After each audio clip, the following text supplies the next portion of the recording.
And then stand by, an asteroid half the size of a football field is hurtling towards Earth. But thankfully, it won't hit the planet. NASA says it's a record close approach for an object this size.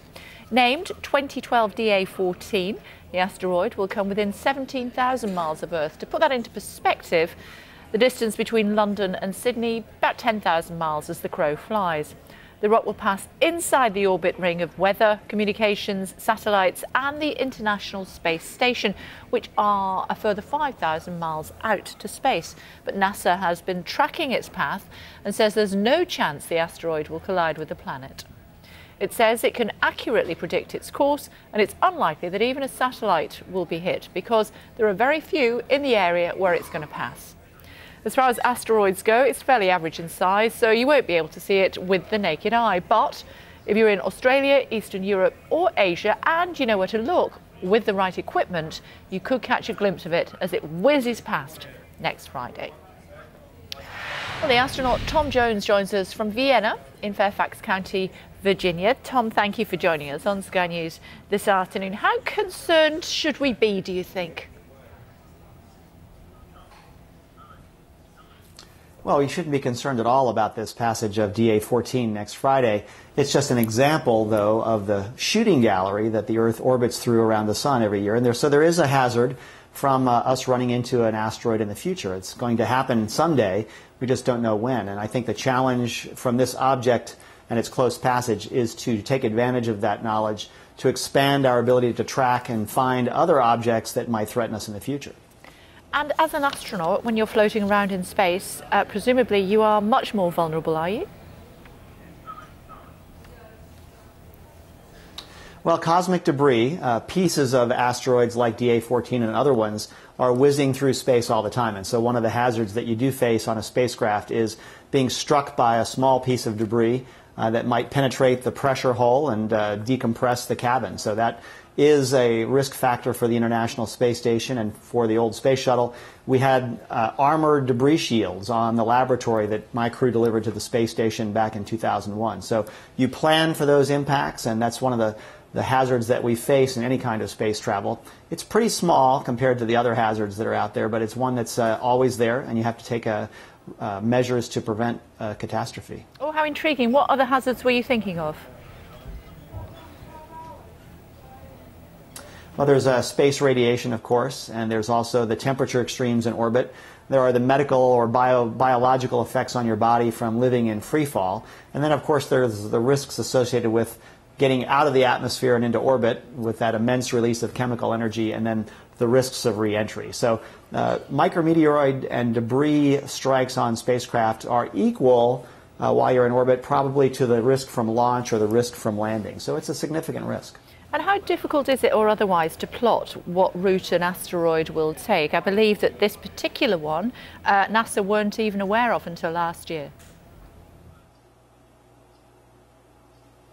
That's right. It was just discovered early in 2012, and there are about 500,000 to 1 million asteroids this size that are out there, and we've discovered fewer than 1% of them. So there's a big challenge in finding these asteroids in advance so you can predict their orbits and then find out whether it poses a risk to Earth. So I think the message that we have to take from this close flyby, it's a reminder that we need to do a better job of detecting and tracking asteroids, and that's the best near-term payoff from an investment that we can make in defending planet Earth. We have to find them early, and as one of my asteroid colleagues likes to say, the second and third priorities are to find them early and to find them early.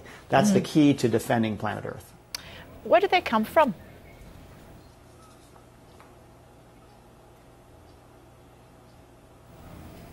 You still there, Tom? Okay, I just lost you there. Okay, hopefully you're back now. I was just asking, where do asteroids come from? Well, asteroids like this one are fragments of the formation of the planets 4.5 billion years ago. And most of the big asteroids reside in the asteroid belt between Mars and Jupiter. But because of collisions between those mountain-sized objects and the influence of Jupiter's gravity, a lot of them are sent flying into the inner solar system, where they live for about 10 to 100 million years. They're either struck by a planet or they're ejected by the sun's gravity out of the solar system. So what we're seeing in the case of DA14 is just one of the members of the millions of asteroids that live in the inner solar system that the Earth may encounter. I wonder how Captain Kirk would have dealt with them when he was on the bridge of the Starship Enterprise. I believe he is having a bit of a space chat in just a few minutes' time. Well, Captain Kirk and William Shatner, the actor, they would have dealt with this by putting up their deflector shields, and there would have been no problem from an asteroid strike. But the Earth doesn't have deflector shields, nor does the International Space Station or future spacecraft. So we do have to plan for small asteroid strikes in space. And to defend planet Earth, we can actually use our space technology to actually nudge an asteroid from a future appointment with Earth. And I think this, in the 21st century, will be the greatest benefit from spaceflight technology, is preventing a future asteroid catastrophe. And Captain Kirk is going to be speaking to the captain of the International Space Station, is he, shortly? That's right. Chris Hadfield is the commander of the International Space Station. He's a Canadian, and so is Shatner. Shatner was one of my heroes growing up. I used to watch Star Trek religiously every week when I was 13 or 14 years old. And it's one of the things that made me want to become an astronaut. And so for Chris up there on the space station, and for me, talking to Captain Kirk is a really big thrill. Yeah. How do you think that conversation will go? Because apparently he is, obviously he's an actor, but he knows an awful lot about space as well. True. Shatner, I think, will ask about what the real experience of spaceflight is like compared to what the bridge of the Starship Enterprise was like. And I think we should tip our hats to William Shatner and the other cast members of Enterprise and the Star Trek series, because in a very real way, they brought the future of space travel back into the 1960s and the early 70s and made people understand that it was something that they could pursue as a career. And that was certainly true in my case. And it promoted the idea that people with talents in math and science and engineering could really contribute to the betterment of humanity. That was the mission of the Starship Enterprise, after all. So I think they did a great mission in promoting space travel and education in science and engineering. And I think NASA recognized that by naming the very first prototype shuttle Enterprise.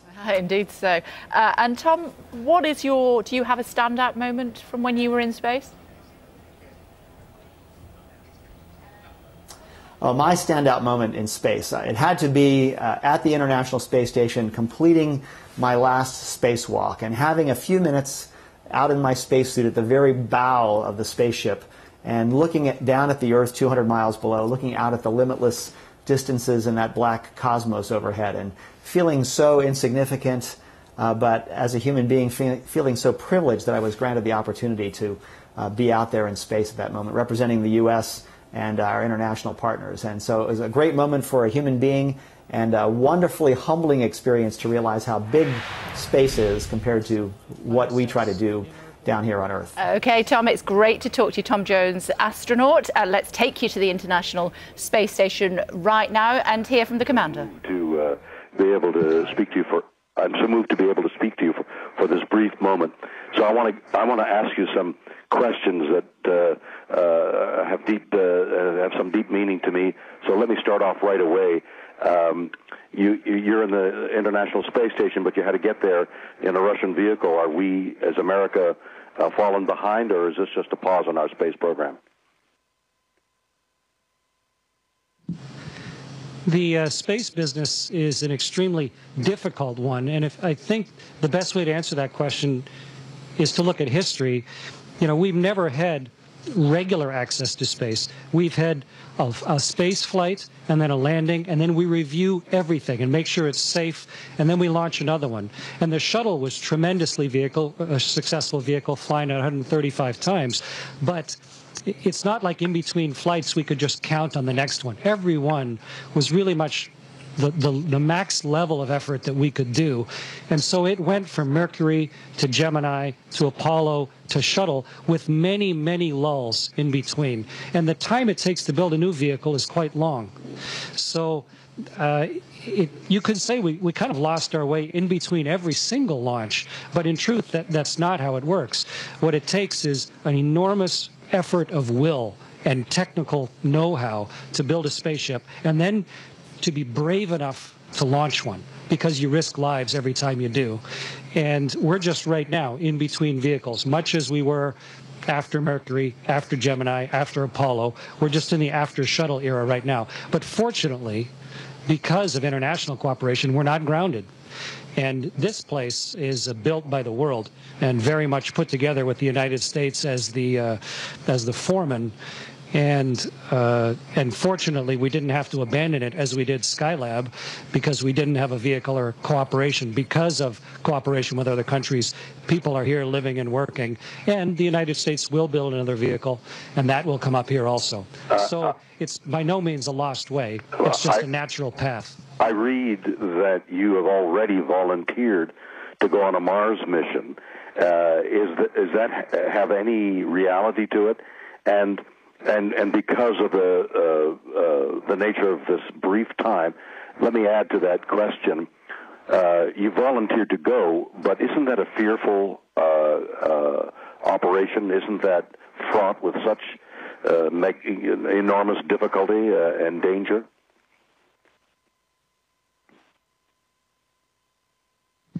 You've taken a lot of risks in your life as well, and it was a risk that I decided to take many years ago. Really, to accomplish anything worthwhile in life is going to take risk. And even if you decide to stay at home and sit at your kitchen table, eventually the ceiling will fall, or there'll be a hurricane or a tornado. Okay, if you would like to continue monitoring, of course you can do that online. Meantime, let's hear